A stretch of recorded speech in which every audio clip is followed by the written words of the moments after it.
ಮಾಡೋಕ್ಕಾಗಲ್ಲ. ಇದ್ರದ್ದು ಅವಶ್ಯಕತೆ ಯಾರಿಗೂ ಇಲ್ಲ. ಒಂದು ಯಾಕೆ ಹೇಳ್ತೀನಿ ಕೇಳ್ರಿ, ಮಾಧ್ಯಮದವ್ರಿಗೆ ಏನು ಬೇಕು, ಟಿ ಆರ್ ಪಿ ಬೇಕು. ಇಂಥ ವಿಚಾರಗಳಿಂದ ಟಿ ಆರ್ ಪಿ ಸಿಗಲ್ಲ. ಅವ್ರಿಗೆ ಏನಿದ್ರು ಯಾರು ರಾಜಕಾರಣಿ CD ರಿಲೀಸ್ ಮಾಡ್ದ, ಯಾರು ಶ್ರೀಲಂಕಾ ಹೋದರು, ಯಾವ ಗಂಡ ಹೆಂಡತಿ ಕಿತ್ತಾಡಿದ್ರು ಮತ್ತೊಂದಾದರು, ಈ ಥರದ ವಿಚಾರಗಳಂದರೆ ಅವ್ರುಗಳಿಗೆ ಟಿ ಆರ್ ಪಿ ಬರುತ್ತೆ, ಜನಗಳೂ ಸಪೋರ್ಟ್ ಮಾಡ್ತೀರಾ, ನೀವು ನೋಡ್ತೀರಿ. ಆದರೆ ಪ್ರತಿಯೊಂದು ಭಕ್ತನೂ ಹೋಗಿ ಈ ಥರದ್ದು ಮಾಡಿದ್ರೆ ಈಗ ನಮ್ಮ ರಾಯರ ಆಶೀರ್ವಾದ ನಮಗೆ ಮಾತ್ರ ಸಾಕ? ಬರೀ ನಮಗೆ ಮಾತ್ರ ಸೀಮಿತವಾಗಿರಲಿನ? ಮುಂದಿನ ಪೀಳಿಗೆಗೆ ಬೇಡವಾ? ಅಥವಾ ರಾಯರು ಏನಾರು ಹೇಳಿದಾರ ನಿಮಗೆ?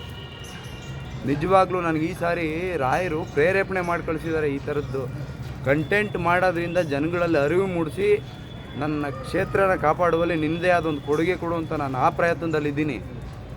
ದಯವಿಟ್ಟು ಇನ್ನು ಮುಂದಿನ ದಿನಗಳಲ್ಲಿ ನೀವು ಯಾವುದೇ ದೇವಸ್ಥಾನಕ್ಕೆ ಹೋಗ್ರಿ, ಇದಂತೂ ಸ್ಪಷ್ಟವಾಗಿ ಹೇಳ್ತೀನಿ.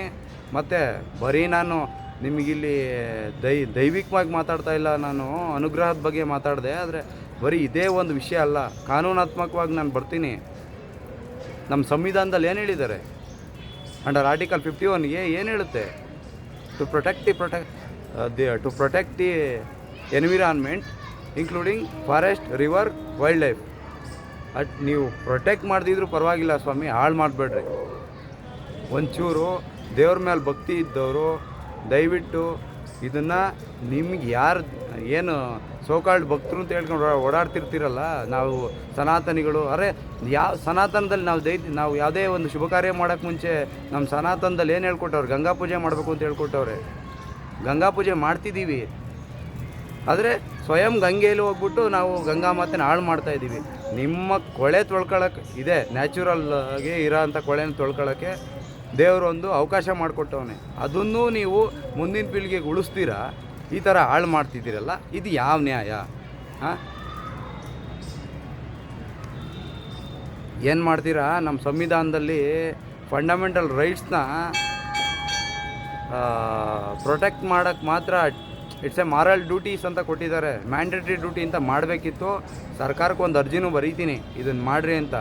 ಅಟ್ಲೀಸ್ಟ್ 1,000 ಯಾರು ಇದನ್ನೆಲ್ಲ ಕಂಡಕ್ಟ್ ಮಾಡ್ತಾರೆ, ಯಾರು ಇದನ್ನೆಲ್ಲ ಕಮಿಟ್ ಮಾಡ್ತಾರೆ ಅಂಥವ್ರಿಗೆಲ್ಲ 1,000 ಫೈನ್ಗಿನ ಹಾಕೋ ವ್ಯವಸ್ಥೆ ಏನಾರು ಬರೆಸ್ಬೇಕು.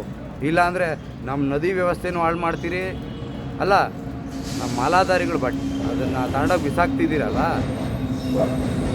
ಅದನ್ನೇನು ಮಾಡ್ತಾಯಿದ್ದಾರೆ ಅಂತ ಗಮನಿಸಿದ್ದೀರಾ?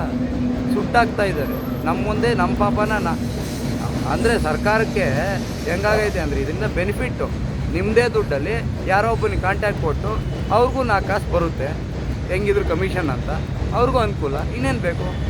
ನಿಮ್ಮದೇ ದುಡ್ಡು, ನೀವು ಹಾಳು ಮಾಡಿರೋದು ನಿಮ್ಮದೇ ದುಡ್ಡಲ್ಲಿ. ನಿಮ್ಮನ್ನು ಕ್ಲೀನಾಗಿ ಇಡೋಕ್ಕೆ ಪ್ರಚೋದನೆ ಅಂತೂ ಮಾಡ್ತಾಯಿಲ್ಲ. ನಾನು ಪ್ರಚೋದನೆ ಮಾಡುವಲ್ಲಿ ನನ್ನದೇ ಆದೊಂದು ಕೊಡುಗೆ ಕೊಡೋಣ ಅಂತ ಪ್ರಯತ್ನ ಮಾಡ್ತಿದ್ದೀನಿ.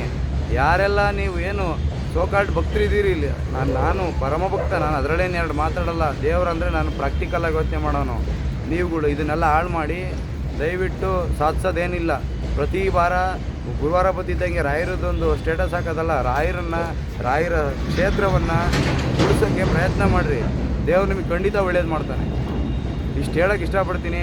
ನನ್ನ ಮಾತಲ್ಲಿ ನಿಮಗೆ ಸ್ವಲ್ಪ ಖಾರವಾಗಿ ಅನಿಸ್ಬೋದು, ಆದರೆ ಟು ಬಿ ಫ್ರ್ಯಾಂಕ್, ಇದರಲ್ಲಿ ನೀವು ಬದಲಾವಣೆ ಆದ್ರೇ ಎಲ್ಲ ಸಾಧ್ಯ. ನೀವು ಮಾಡೋದೆಲ್ಲ ಮಾಡಿ ಎಲ್ಲ ಸಾವಿರಾರು ರೂಪಾಯಿ ಖರ್ಚು ಮಾಡ್ಕೊಂಡು ಹೋಗಿ ಒಂದು ತೀರ್ಥಕ್ಷೇತ್ರನ ವಿಸಿಟ್ ಮಾಡ್ತೀರಿ, ಆದರೆ ಮಾಡೋ ಕೆಲಸ ಎಲ್ಲ ಈ ಅನಾಚಾರದ ಕೆಲಸ ಮಾಡ್ತಿದ್ದೀರಿ.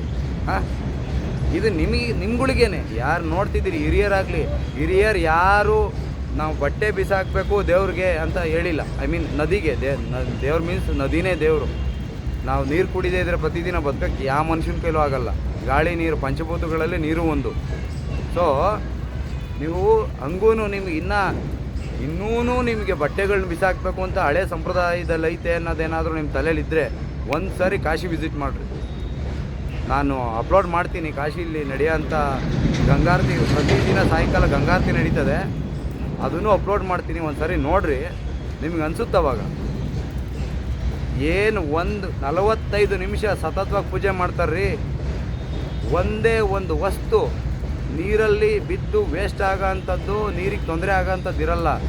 ಒಂದು ವೇಳೆ ಆ ಪೂಜೆಯಲ್ಲಿ ಬಳಸೋಂಥ ಏನು ಐಟಮ್ ಇದೆ, ಆ ಐಟಮ್ನ, ಪೂಜಾ ಸಾಮಾಗ್ರಿಗಳನ್ನ ಆ ಪೂಜೆ ಮಾಡೋದು ಎಲ್ಲ ನ್ಯಾಚುರಲ್ನ ನೀರಿಗೆ ಹಾಕ್ತಾರೆ. ಆ ನ್ಯಾಚುರಲ್ ಏನು ಹೇಳ್ರಿ, ಜಲಚರ ಪ್ರಾಣಿಗಳು ಅದನ್ನು ತಿಂದು ಅದನ್ನು ಜೀರ್ಣ ಮಾಡ್ಕೊತವೆ. ಅದರಿಂದ ಒಂದು ವ್ಯವಸ್ಥೆ, ಒಂದು ಪ್ರಕೃತಿಯಲ್ಲಿ ಒಂದು ವ್ಯವಸ್ಥೆಗೆ ಆಹಾರ ದೊರೆತಂಗೆ ಆಯ್ತದೆ. ಈ ಥರದ್ದು ನೀವೇನೇ ಕಾಂಟ್ರಿಬ್ಯೂಟ್ ಮಾಡೋದಾದರೆ ಆಯಿತು. ಹಾಗಾದರೆ ನೀವು ಚಿನ್ನ ಬಳಸ್ತೀರ ತಾನೇ, ಚಿನ್ನ ಹಾಕ್ತೀರಿ, ಬೆಳ್ಳಿ ಹಾಕ್ತೀರಿ, ಯಾಕೆ ಹಳೆ ಬಟ್ಟೆ ಬಿಸಾಕಿ ಬರ್ತೀರಿ? ಹೊಸ ಬಟ್ಟೆ ಬಿಸಾಕ್ರಿ ಅಂತ ನಾನು ಪ್ರಚೋದನೆ ಮಾಡ್ತಾಯಿಲ್ಲ. ನೀವು ಬಟ್ಟೆ ಬಿಸಾಕೋದೇ ದೊಡ್ಡ ವೇಸ್ಟು. ಅದ್ರ ಜೊತೆಗೆ ನೀವು ತಗೊಂಡೋಗಿದ್ದಂಥ ಸೋಕಾಲ್ಡ್ ಪ್ಲಾಸ್ಟಿಕ್ ಥಿಂಗ್ಸ್ ಬಳಸ್ತಿದ್ದೀರಲ್ಲ, ಅದಂತೂ ನಿಮಗೆ ಬರಬಾರದ ಪಾಪಗಳು ಅಂತೂ ಬಂದ್ಬಿಡುತ್ತೆ. ಇನ್ನು ಮೇಲೂ ಚೇಂಜ್ ಆಗಿಲ್ಲ ಅಂದರೆ ಖಂಡಿತವಾಗ್ಲೂ ಬರುತ್ತೆ. ಇದು ನಾನು ಶಾಪ ಅಂದ್ಕೊಂಬಿಡ್ರಿ, ನೀವು ಬೇಜಾರಾಗಬೇಡಿ. ಒಂದು ಏನು ಹೇಳೋಕ್ಕೆ ಟ್ರೈ ಮಾಡ್ತಿದ್ದೀನಿ ಅದನ್ನು ಗಮನಿಸ್ರಿ ಫಸ್ಟು. ನನಗೆ ನಿಜವಾಗ್ಲೂ ನಾನು ಈ ಸಾರಿ ಮಂತ್ರಾಲಯಕ್ಕೆ ಹೋದಾಗಂತೂ ವರ್ಸ್ಟ್ ಎಕ್ಸ್ಪೀರಿಯೆನ್ಸ್ ಆಯಿತು ಈ ಸ್ವಚ್ಛತೆ ಕ್ಷೇತ್ರದಲ್ಲಿ. ಅಲ್ಲಿ ನೀವುಗಳು ಕೊಟ್ಟಿರೋಂಥ ಕೊಡುಗೆಯಿಂದ ಸಾಯಂಕಾಲ ಒಂದು ವೇಳೆ ನಾವು ಯಾವ್ದು ಐಷಾರಾಮಿ ಲಾಡ್ಜ್ ಮಾಡಿರಿ, ನೀವು ಎಷ್ಟು ಸೊಳ್ಳೆ ಇದಾವೆ ಗೊತ್ತಾ? ಯಾರು ಕೊಡುಗೆ ನಿಮ್ಮಿಂದ? ಹಾಂ, ಒಂದು ಕಡೆ ಜಲ ಹಾಳು ಮಾಡ್ತಿದ್ದೀರಿ, ಇನ್ನೊಬ್ಬನ ಯಾರೋ ಭಕ್ತನ ಬಂದಿರ್ತಾನೆ ಉಳ್ಕೊಂಡಿರ್ತಾನೆ, ಅವನ ಆರೋಗ್ಯ ಹಾಳು ಮಾಡ್ತಿದ್ದೀರಿ. ಹಾಂ, ಇದು ಯಾರು ಒಪ್ಪದೇ ಇರೋ ಅಂಥದ್ದು ಇದು.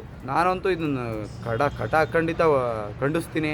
ನನಗಂತೂ ಈ ವಿಚಾರದ ಬಗ್ಗೆ ತುಂಬ ನೋವಿದೆ.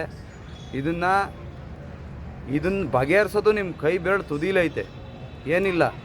ಯಾರ್ಯಾರಿಗೆ ಇದೆಲ್ಲ ಅನಿಸುತ್ತೆ, ನೀವು ಯಾರ್ಯಾರು ದೇವರು ರಾಯರ ಭಕ್ತರಿದ್ದೀರಿ, ಯಾವುದೇ ದೇವ್ರ ಭಕ್ತರಾಗ್ರಿ, ದೇವರೆಲ್ಲ ಒಂದೇ ಒಂದು ಎನರ್ಜಿ ಅದು ದೇವ್ರಂದರೆ. ನೀವುಗಳು ನಿಮ್ಮ ಖಾತೆಗಳಲ್ಲಿ ನಿಮ್ಮ ಅಕೌಂಟ್ಗಳಲ್ಲಿ ಏನು ಇನ್ಸ್ಟಾಗ್ರಾಮ್ ಬಳಸಿದ್ದೀರಿ, ರೀಪೋಸ್ಟ್ ಮಾಡ್ತಿರೋ ಇಲ್ಲ ಯಾರೋ ನೀವು ಡೈಲಿ ಸ್ಟೇಟಸ್ ಹಾಕ್ತಾನೆ ನೋಡಿರಿ ದೇವ್ರ ಬಗ್ಗೆ, ಅವ್ರುಗಳಿಗೆ ಒಂದು ಸತಿ ಹಾಕ್ರಿ. ಯಾಕೆಂದರೆ ಇವೆಲ್ಲ ಸುಮ್ಮನೆ ಶೋಕಿಗೋಸ್ಕರ ದೇವ್ರು ಮಾಡಬೇಡ್ರಿ. ನಿಜವಾಗ್ಲೂ ದೇವ್ರು ಒಲಿಬೇಕಂದ್ರೆ ನೀವೇನಾರು ಸಾಧಿಸ್ಬೇಕು ಅಂದರೆ ದಯವಿಟ್ಟು ಒಂದು ಸಾರಿ ಇದನ್ನೆಲ್ಲ ಆಲೋಚನೆ ಮಾಡಿ. ನಾನು ಕಳಕಳಿ ಮನವಿ, ನನಗೆ ಕಾನೂನಾತ್ಮಕವಾಗಿ ಬಂದರೆ ನಾನು ಆರ್ಡ್ರ್ ಮಾಡ್ತೀನಿ. ಯಾಕಂದರೆ ಈಗ ಬರೀತೀನಿ ಅರ್ಜಿನ, ನಾನಂತೂ ಒಂದು ಅಪ್ಲಿಕೇಶನ್ ಬರೀದೇ ಇರೋಲ್ಲ ಕರ್ನಾಟಕ ಗೌರ್ಮೆಂಟ್ಗೆ.